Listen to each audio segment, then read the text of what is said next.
Ditetapkannya Rektor UNUD Profesor INGA sebagai tersangka korupsi SPI oleh Kejaksaan Tinggi Kejati Bali dinilai sudah tepat.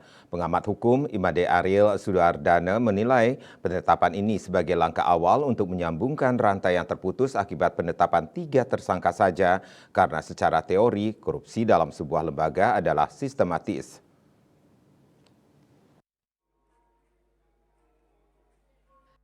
Lebih lanjut diungkapkan Imade Ariel Swardana yang juga Direktur LABHI Bali pasca penetapan Rektor Universitas Udayana, Profesor INGA sebagai tersangka.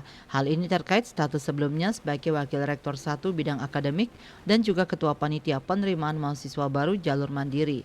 Hal ini adalah langkah awal untuk menyambungkan rantai yang terputus akibat penetapan 3 tersangka saja karena secara teori korupsi dalam sebuah lembaga adalah sistematis, yaitu melibatkan lebih dari 1 jabatan secara berjenjang sesuai tupoksi.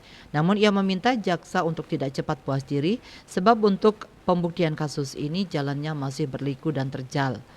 Jika kasus ini sangat berpeluang untuk di SP3, misalnya dengan jalan pra-peradilan dan juga lobi-lobi politik tingkat tinggi yang bisa menghentikan kasus ini. Hal ini perlu diwaspadai, untuk itu jaksa harus memastikan hasil audit BPKP hingga posisi kerugian negara.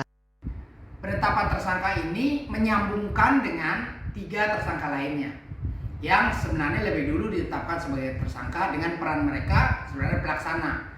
Dan sangat relevan kalau rektornya ini atau ketua pelaksana kegiatan penerimaan itu juga dijadikan tersangka agar ketiga tersangka ini dan 1 orang lagi ini jelas perannya, siapa yang memberikan perintah, siapa yang melaksanakan kegiatan itu.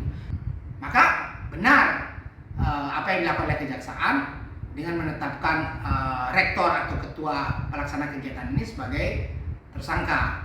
Dan ini layak diberikan bintang atau apresiasi atas proses ini. Saya kira sekarang kejaksaan ketika sudah mengebut ini menjadi tersangka harus segera mendapatkan audit BPKP, itu harus segera didapatkan. Yang selanjutnya ada segera menahan tersangka. Ini kalau nggak ditahan, ini saya khawatir sebentar lagi ada lobby-lobby politik, kemudian ada upaya-upaya tertentu, jangan kasusnya kemudian tenggelam. Nah ini yang mesti diwaspadai. Yang kedua adalah untuk menunjukkan sikap negarawan, Rektor UNUD menurut saya dia harus segera mengundurkan diri. Dia kampus yang memiliki moralitas, ya, kemudian menguji mahasiswa yang sedang dia didik moralitasnya. Nah, kalau dia menjadi pendidik moralitas, mestinya dia punya tanggung jawab moral. Apa tanggung jawab moralnya? Mundur dulu atau menyatakan berhenti dulu sebagai rektor. Nanti kalau dia kemudian pada dasarnya terbukti, ya silakan ada proses lain yang mengembalikan jabatannya. Tim Liputan Bali TV.